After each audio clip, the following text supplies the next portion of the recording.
AI is changing the game. It doesn't matter if you're in marketing, sales, it doesn't matter. AI is changing everything. And today, the conversation I want to have is around your personal branding. Yes, your personal brand, because your personal brand is at risk because of AI. And so today, we are going to tackle the hard questions. Is AI good in your personal brand? How should you use AI?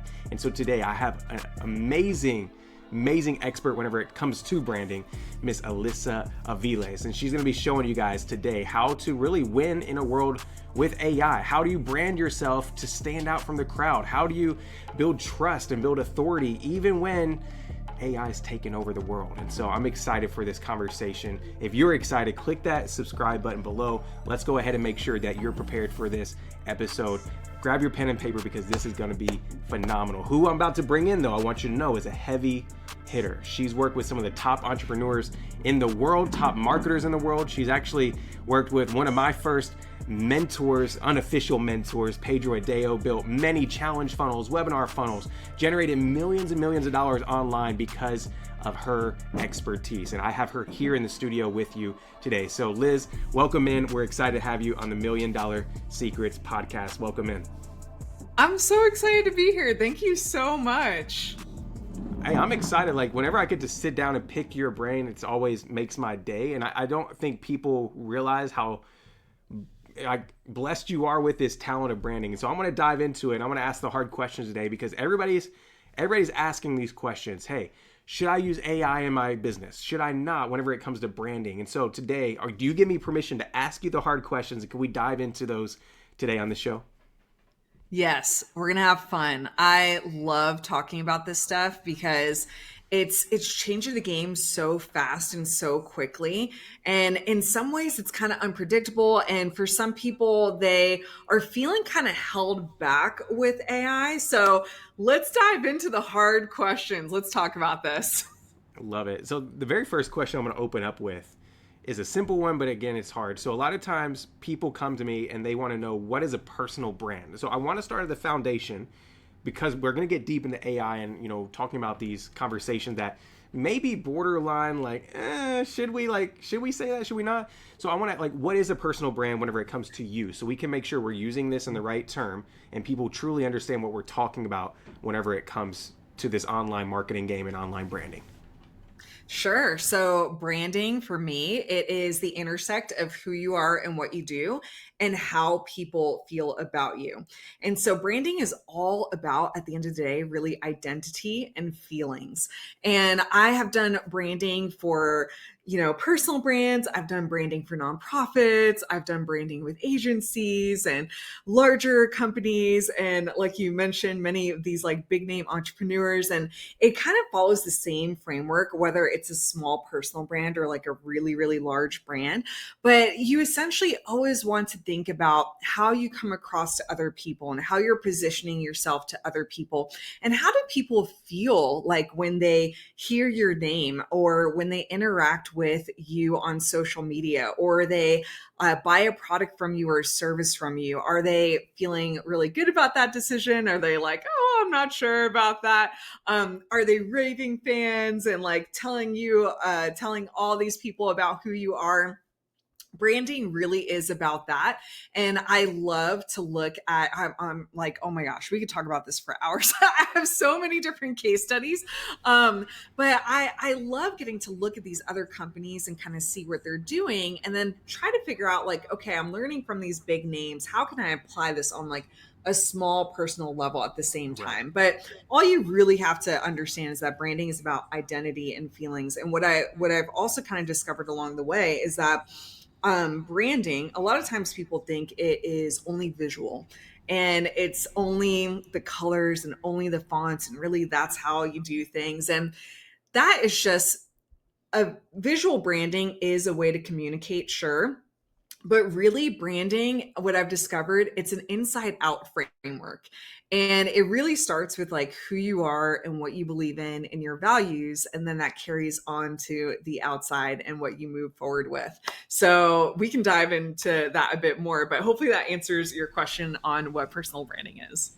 It is. I love it. So more than just an outward but more of an inward inclusion as well whenever it comes to your brand. I love Mhm. it. So hope that was a great foundational start for you all, because I wanted you to truly understand what we're going to be talking about. So lately online, I've been seeing a lot of people using AI in their businesses, and I love it. I use AI every single day. I'm sure you do as well of some sort.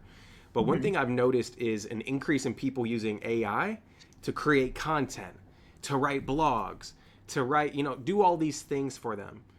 Number one, I have a question: is AI good or bad? Let me just ask it that way.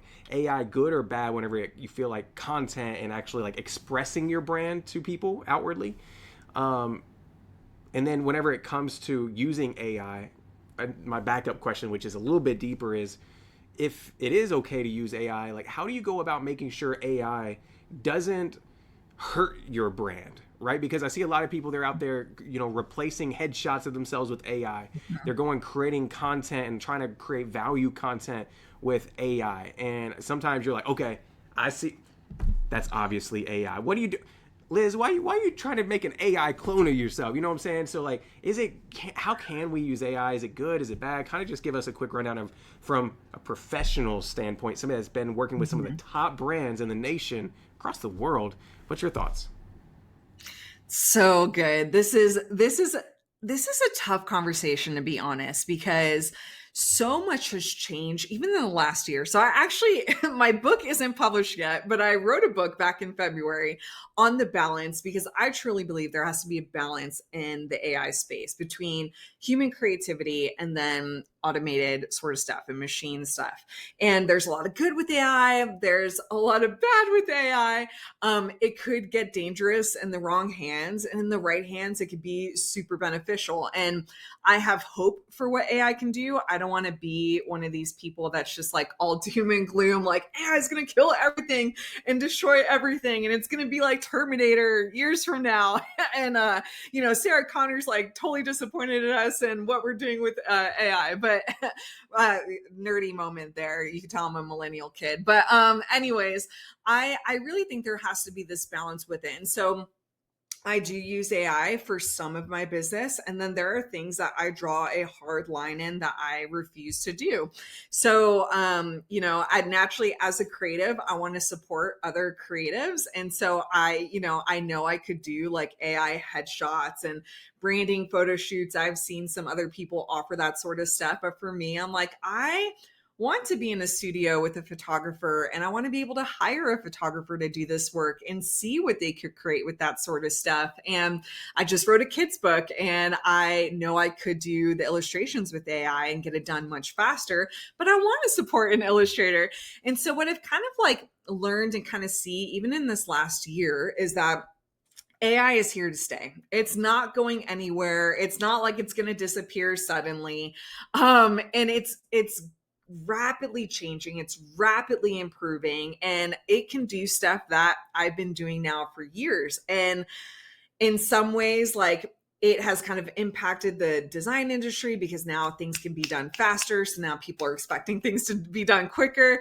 And so, you kind of have to like reposition yourself as an expert there. But there's so much benefit and beauty to AI at the same exact time. And so what I'm kind of seeing happen is it's almost becoming political in a sense, where how like right now it's kind of divisive with like some politics. I feel like it's like that with AI, where like you have an audience that is very much like all in everything AI, cloning themselves, doing the photo shoots, and then you have like the audience that's like, I never want to use this is going to destroy humanity.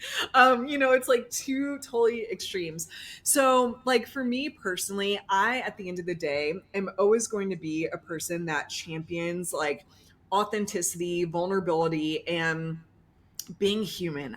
That's the advantage of all this, is at the end of the day, like humans connect with humans, and there's typically, you can tell when there's a difference when somebody posts content from their heart versus like posting it directly from chat gpt. Like, I don't know about you, but like you might be Right. able to Yeah. tell when people are like posting like all AI stuff, and it's like, oh, like, did they really write this, or was this just like a copy and pasted like sort of thing? And I, for me, I've also kind of drawn a hard line where like I don't want to clone myself for video and photo. I think there's legal stuff that could get a little tricky with that, and that could be a conversation for another time. But I have seen some other big names in the space where they've gone all in on that, all in on the video clones, all in on the photo clones. And for any of you guys who are still kind of newer to the AI space, you don't know what I'm referring to. AI is so good now that you can upload pictures and teach it what do you look like, and it will create very photorealistic like shots of you and video of you. And it's honestly insane like what it can do and how much better it's getting. And so there's a big marketer who's all in on this, and I take a look and I see like what he's doing and what he's posting and what he's teaching. And it's gotten to the point where people will comment on his thing and be like, oh, is this the real you or is this the AI version of you? And for me, I'm like, oof, I never want a person to question if they're actually talking to me or not. And that's just a core value that I have. So I would encourage you guys, as you are exploring what this looks like now now that we're here in the AI era, I would encourage you to figure out like what your value is and like how you want to be known. Like I have some friends that they do the AI clones and photos, but they let people know like, hey, this is like done on this platform. This is an AI version of me. It's not the real version of me. And I know people that don't do that. They just let people think it's the real version of you. So I think you have to kind of also be clear with, where you stand, how you want to use AI. But I don't want people to be discouraged by this, right? Like there is a benefit to being able to use this stuff to help you be more creative, to help give you a foundation of ideas, to help you. Like sometimes it's really hard to get the right words out and like you feel like you're saying something and maybe it's not coming across right. So you can use AI to kind of like rephrase things, summarize things for you. So I don't want this to be all doom sort of thing, but hopefully that encourages you a little bit. Does that help answer some of your questions? 100%, 100%. So I love it because you said, I never want people to question if it's me or AI talking to them. And I think it all comes down, if we summarize it right, to your core values. And I want to talk about that a little bit deeper. Like, how does core values play into a brand at a deeper level? Because I could tell that's a core value you have, right? You're vocal speaking about it. Hey, I never want people to have to figure out and try to ask, hey, is this Liz or is this the fake Liz, right? So how does somebody go about creating core values for their brand? Is that something that they would need to do like right when they start their business? Like, how do you go about discovering those core values and how important are they in a brand? That's so good. I love that you brought that up because whenever I'm walking people through personal branding or just like branding for any business, that is a foundational thing. So I have a very simple 3-step framework for branding.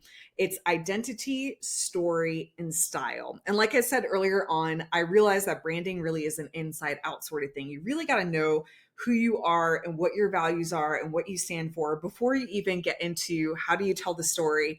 And then you go from story to what are the visuals for this and how do I make it look cool. So in the beginning when you were kind of like discovering more of who you are and you're trying to figure out what your values are, I always encourage people to do like different personality tests, and you can kind of like learn more about like what you like and what you don't like. And most of the time when I ask people like, well, what are your values, like what do you really prioritize and what do you really love and what is just like natural for you to glean onto and what like makes you smile when you hear the word, I love to encourage people to kind of think about these things, and core values can be as simple as like you notice with me where I'm like I never want a person to have to question if it's me or not. So for me it really is like human authenticity.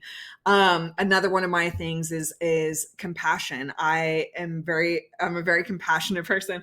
I Another core value for me is generosity. Another core value for me is empathy. It doesn't have to be like these like one-liner statements. It could be like single words if you want. I love like Canva. One of their core values is making design simple, like taking complex things and making it simple. I love that core value. So I also have adopted it into my core values as well. So I would encourage you guys, like if you've never thought about it, because oftentimes what I'm seeing, especially now in the marketing space, like I've definitely noticed this shift where money loves speed. And so marketing can sometimes just go straight for whatever's going to make money. And they kind of put the branding on the sideline. And I get there's a time and place for that. But some people don't think about their core values until like way later on. And I'm like, no, actually, like set this as a foundational point before you start really going out there. Like if you really want to be known for something, I feel like you really need to do this. And something that I kind of forgot to mention when we were talking about like the balance and the pros and cons with AI and why I've been a little bit more vocal about this, I should have given an example. So I'm going to give an example now really quickly on why this is so important that people understand your values and understand your language and understand who you are. So I was on TikTok and I love TikTok. And I was scrolling one day and I saw an ad from quote unquote Mr. Beast.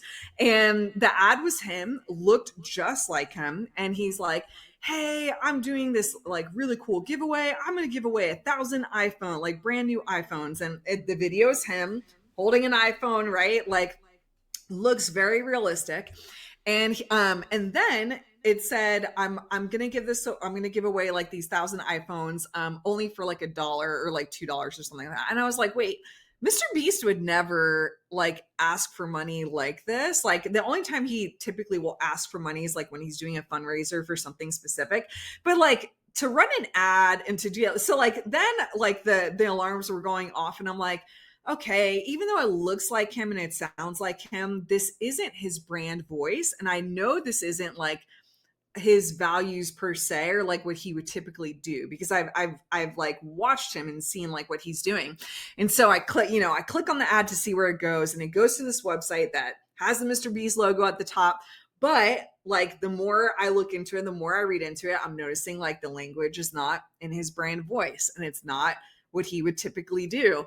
And to anybody that doesn't know him, I could totally see how they would fall for it's a scam, right? And like we're gonna see more and more of this. I'm seeing it with other content creators too, where like they aren't giving permission to these companies. These companies are taking their likeness and making them say certain things with AI. And so that's why I'm like really championing people to like get their personal branding out there and start like growing their personal brand and start getting their voice out there. And sure, you can still use some of the chat GPT content on your stuff, but really start sharing your heart with other people and having people like recognize and learn who you are and learn more about your story and learn all about these things. So yeah, that's it. I love it. I love it. And you talked a little bit about marketing and how, you know, a lot of people, they see these flashy things, right? And they see how, you know, there's a new trend and they just like rush to it. Like the marketing and sales department just rush to it and they kind of disregard the branding side of things.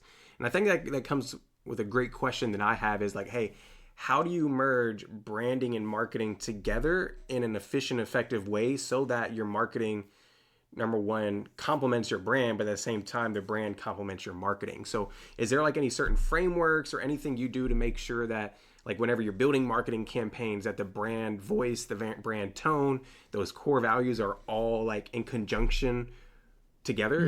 If that makes sense. I don't know if that's the right question, if I said that right. Yeah, no, that totally makes sense. That's why, you know, in the beginning we always start with the identity piece and figuring out the core values, how you want to come across, like the type of language that you're going to be using, and then not only the language but also like the tone of voice. Like, do you want to come across as playful? Do you want to come across as serious? Do you want to come across as like, you know, a professional, like whatever it may be?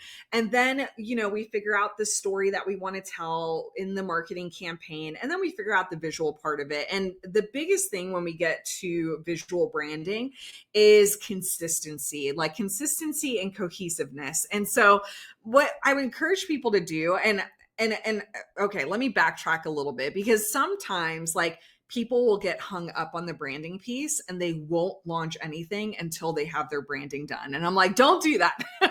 Like, it's totally okay not to have the visuals and just have like your brand voice and your brand language before you get to the visuals. I'll give two really good examples of this. So again, because I'm on TikTok all the time, during the pandemic, I was following this guy named Keith Lee. I don't know if you're familiar with Keith Lee or not, but he's you know, a retired MMA athlete. And during the pandemic, he lived in Vegas and he would go get food from local places, and he would sit down in his daughter's Paw Patrol, chair, and he would be like, "Hey, I just got this food.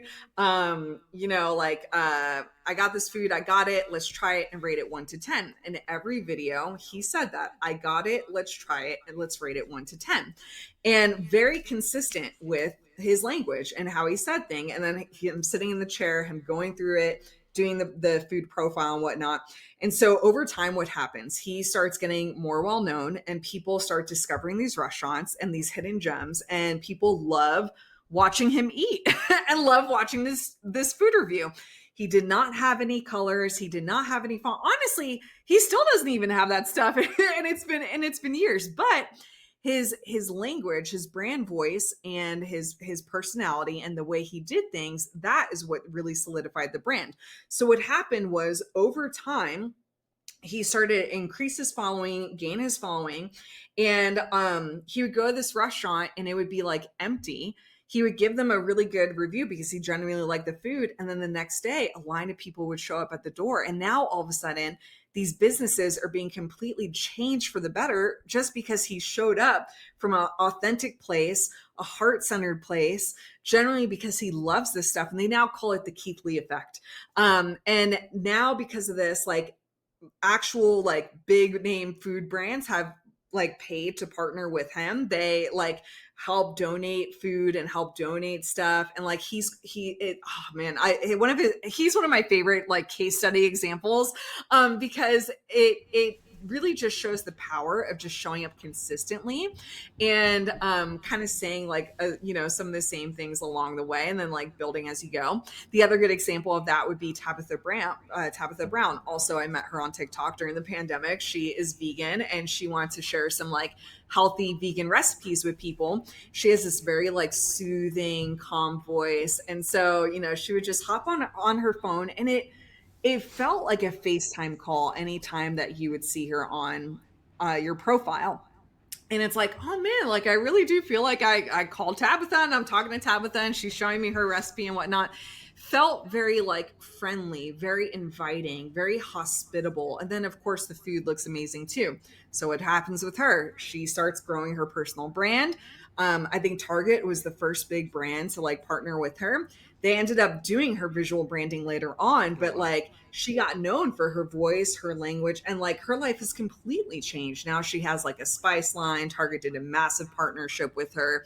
Now I think she's doing stuff with Clover, and like and more brand opportunities have come her way from this. So I would encourage you guys, like, don't get stuck on the visual branding, because I see that happen so many times. It will come when the time is right. Really focus on your values, really focus on the language, how you want people to feel, right? How you want people to feel when they go through your marketing campaign, from, the minute they see your copy, the minute they see your ad, and then they go to the funnel. Think about like the feelings. And then you can also start thinking about, is there a color I want to be recognized for? Is there a style I want to be recognized for? Is there like a vibe I want to be recognized for? And then you can carry that throughout your marketing stuff. So there is this like fine balance when it comes to like branding and marketing. But sometimes I hear marketers and they're like, branding doesn't matter at all. And I'm like, well, technically you're building your brand in the marketing campaign to begin with, so hopefully that gives some insight there. Yeah, for sure. And I think that it's more of like a long-term play. A lot of people are looking at the short term. Like whenever I think about this and just everything you were saying, right? There's very much so a long-term benefit of building a brand the right way, right? And so a lot of people, yes, you don't need all the fancy things. You don't need to, have all this stuff to take action, but to build a fortress that stands the test of time, it's good to go ahead and set these things up and really consider them how you want to operate from the beginning, because that's ultimately what you're asking. Hey, how do I want to operate within my business and present myself and portray myself to everybody out there, which I love. So, going back to the conversation of AI, you say you do use a little bit of AI. So I'd love to hear how you're using AI, which you're building websites, you're building funnels, you're, a graphic designer, but like realistically in a business, like whenever it comes to branding, what are some tools or maybe some ways you're using AI just to maybe do things a little faster, but then also, just stay on, ahead of the curve, I guess you would say? Yeah, that's a good question. So for me, I I use mostly like ChatGPT, and it's more for like getting feedback on ideas, like processing things, doing foundational things. If I'm not in love with like copy, I'll ask it for like revisions and ideas. I don't like to copy and paste from ChatGPT because the text still sucks. So, but I use it as like a framework and like a foundational sort of thing.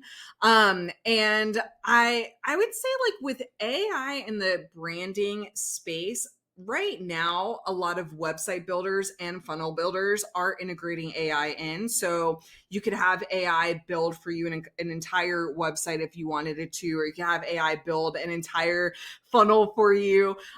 Personally, for me, at least at this time, I don't use those tools. I know it would make things a lot faster, but like there's something fun with just being able to start from scratch and getting to exercise the creative muscles. And so I actually don't use any of that.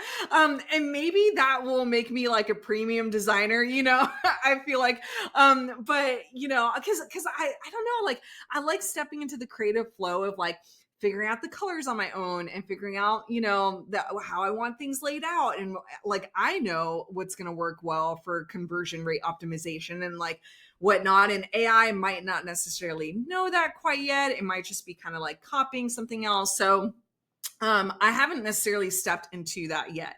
I do know some AI tools will let you do foundational stuff. Like if you needed a course to be built, like ClickFunnels they just talked about this a few months ago. I haven't tried it yet, but like you can integrate ClickFunnels with Claude and ask it to like create a course for you and kind of create the framework for you and the modules. Then you could go in and design it later. I see the benefit in stuff like that. I think that's pretty cool. Where I'm using AI mostly in the branding space right now is with tools like Canva. So I'm an Adobe trained designer. I always have to like say that because some people are like, you're a fake designer. And I'm like, I promise I did the whole Adobe thing. I love Adobe. But I went to Canva like years ago because I saw the potential in the program, and I saw that it actually was way more efficient, saved me so much more time, and it helped me work better with teams and collaborate more with teams. And so Canva has done a pretty good job with being still human first, but AI forward. And they've started integrating more like AI tools and capabilities in the platform. And so I'll use it for like removing background items or like changing the background from like an office to a beach. Or if somebody's like holding something in a photo, I'm like, oh, I don't like what that looks like. I can use the little brush and cover over it and tell the AI what I want to swap it with, and it will put that in. I like using like the AI powered tools for things like that. Or like, for example, I'm, you know, with my kids' book, I wanted to have like a certain sort of like texture and background. So I prompted to kind of do those sort of things to come up with these different like background textures, these different like background gradients and things like that. So as of right now, that is what I have been using AI for. It's been a while since I played with Midjourney. Like when this all kind of first started, I was playing in there and kind of creating some like AI art stuff and like just learning prompting. And I would encourage any creative that's listening to this, because I know the creative space right now is very, very much like this with the AI stuff. I would encourage any creatives not to be afraid of it. And if anything, just be aware and learn about it and learn the art of prompting. Like that is the key. I've seen some people that will use AI and like their stuff still sucks at at the end of the day. But if you know like how to prompt from the beginning, and you know how to use it, I really feel that creatives and artists do have a major benefit with that when it comes to the AI stuff. But yeah. I love it. And, you know, you said something about just like learn about it. And I think there's so many AI tools. Like, it's impossible if me and Alyssa, like, we sat down, we tried to go and master and use all AI tools like they have nowadays, it would be almost impossible, right? One thing I love what you said is just like taking time just to learn. You don't have to use the tools, but awareness is key.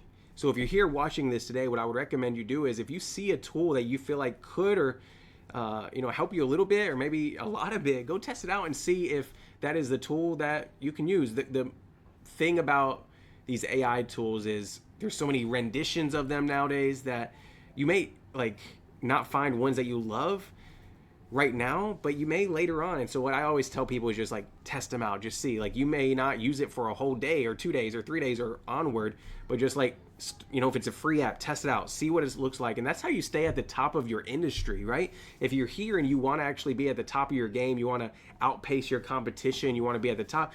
I'm going to be honest, you're going to have to kind of stay at the forefront testing these things, or at least have somebody on your team testing these AI apps. So one app that I've started using recently, and I just started testing it out, is Whisper Flow. I don't know if you've heard of that, Liz. Whisper Flow is like, where you can talk to text, and I'm like, hey, how I can we use just this? got And that one. yeah, so I'm like testing it out, and I'm like, oh, just another AI tool, right? Oh, just another one that we're gonna have to add to our arsenal. But I'm like, okay, but I'm potentially maybe losing out by not testing out, not just exploring it, right? I don't have to use it for the long term, but what if I just test it out so I at least know and have that knowledge of what's possible? And I think if you want to stay at the top of your game and outpace the competition, you're just gonna have to be in the know, right? And you just have to be exploring these things. I love that. So if you're here and you're afraid of AI, which I think most people are adapting pretty well, but if you're afraid of it, just jump in and start slow, right? And so I love it. Like, we're having an amazing conversation, Liz. I love this AI branding talk. I want you to give like one piece of advice, because most of the people listening here probably are just starting their business, right? So they're the foundation, and they're not making millions of dollars. They're not, right now have 100,000, 200,000 followers. They're at the very base level. They're right here saying, hey, I got like 500, Instagram followers. I'm just creating my logo right now. Like, what would be, and I know you gave some steps earlier, but what would be like some final words of advice you would give to people as they're setting the foundation now? Oh, that's so good.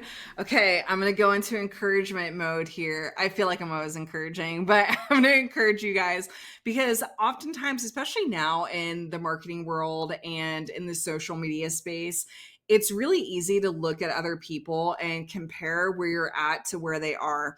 And what you don't typically see is what it took for them to get to that spot. Oftentimes, there is a whole story, there is a whole journey, there is a lot of pain, there's a lot of obstacles, and you're going to go through your own journey. You're going to go through your own story. So don't compare yourself to these people that have hundreds of thousands of followers and millions of followers, and they're like killing it online and whatnot. Like, because I have seen that paralyze people, where they're like, well, I'm not good enough, I am not even gonna bother trying. And I'm like, but that's the thing, you haven't tried yet. Like, you just got to do this, you just got to get going.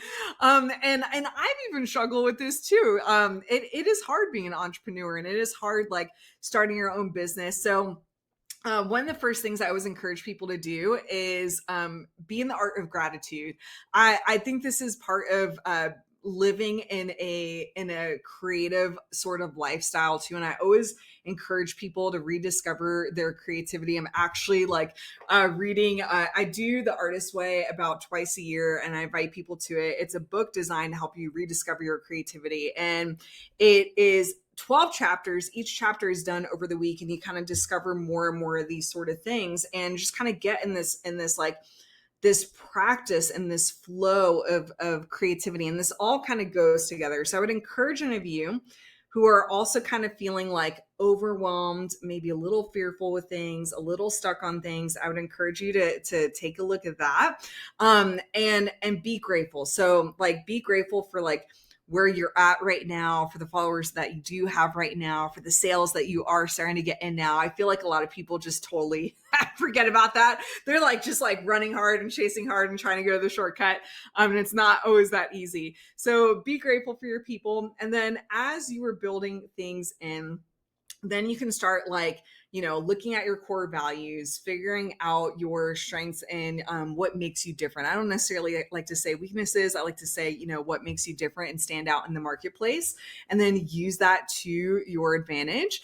Also figure out the types of stories that you want to use in your branding and in your marketing.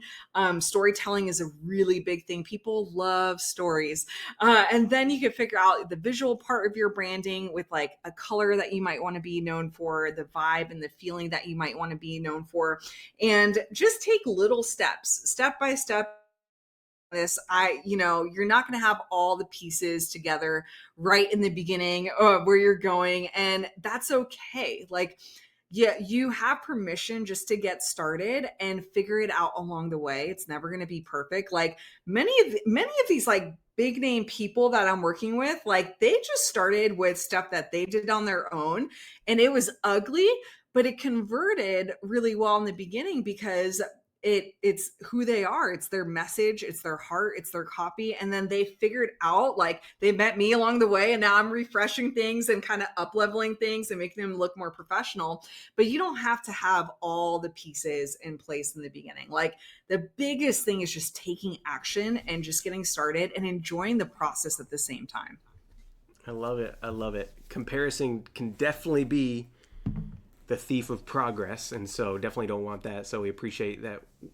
Just hearing from somebody that is actually working with big names, you see a lot of things, right? I've been in the industry for a long time, so I've seen people just starting out, people that are making 8 figures a year. So it's really cool. You guys are getting some really good advice from somebody that's not just learned something on YouTube last week, but actually has been in the industry for a while. So I appreciate you saying that, and I think that somebody needed to hear that today. So where can people find you at? If they're like, yo, I really like this chick, I want to learn some more, I want to make sure I go follow her, or make sure to connect somewhere. Where would you say people can go to learn branding and some of these things that you mentioned today? Sure. So I'm on Facebook. I'm probably the most active on Facebook under Alyssa Aviles. And then after that, I would say TikTok is my next one. So on TikTok, I go by at the lovely Liz. I go live there quite often, sharing behind the scenes while I'm working on some stuff. So I'm typically teaching Canva and ClickFunnels and showing you why I'm doing things the way I'm doing. And I love getting to teach and go behind the scenes there and answer questions there. So I would say follow those two spots. 2026 big goal of mine is YouTube.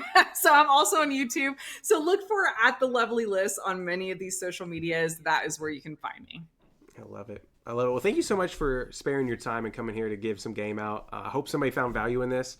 Make sure you go hit up Liz and make sure you go on, watch her TikTok lives. Every time I hear random amazing facts from her. She's like, one time when I was on TikTok live, this happened. I'm like, what? I need to be on this TikTok live. Where you been? What are you doing over there? So make sure you connect with her. And I just want to say thank you for being here. I do appreciate your time for sure. Oh, you're welcome. This was super fun. Yeah. Well, thank you, Liz, for coming on here. Everybody, listen, make sure that you go not only follow her, but make sure you go and take action, right? I'm the biggest, I guess you would say, like, promoter of like just doing the thing, right? And she talked about like not comparing yourself to other and just taking small steps. And that's exactly what I want you to do. I'm not asking you to go and take this and this weekend go create your core values and then, go start creating your brand colors and then go start creating your logo. I'm not telling you to do all that. Just like find one thing that you can implement now, because that's gonna be what matters most, right? These small steps compound big over time. And so that's my encouragement for you today as we end this out, is like ask, hey, what is that one thing, right? Just the one thing I can focus on today that could get me closer to where I want to be tomorrow. And I promise you all, if you do that, you'll be thanking yourself later. So we appreciate you being here on the $1 Million Secrets podcast. Just make sure you click the subscribe button below, not for myself, but just so you get updated on future episodes. We have marketers, we have people coming in and talk about AI all the time just for you all. And so I don't want you to miss out on a single episode, and I don't think you'll want to miss out either. So make sure that you're tapped in, click the little bell icon as well so you get notified whenever the time comes. So thank you for being here. Leave a comment below, let us know what your biggest takeaway was, and we'll see you inside of the next episode.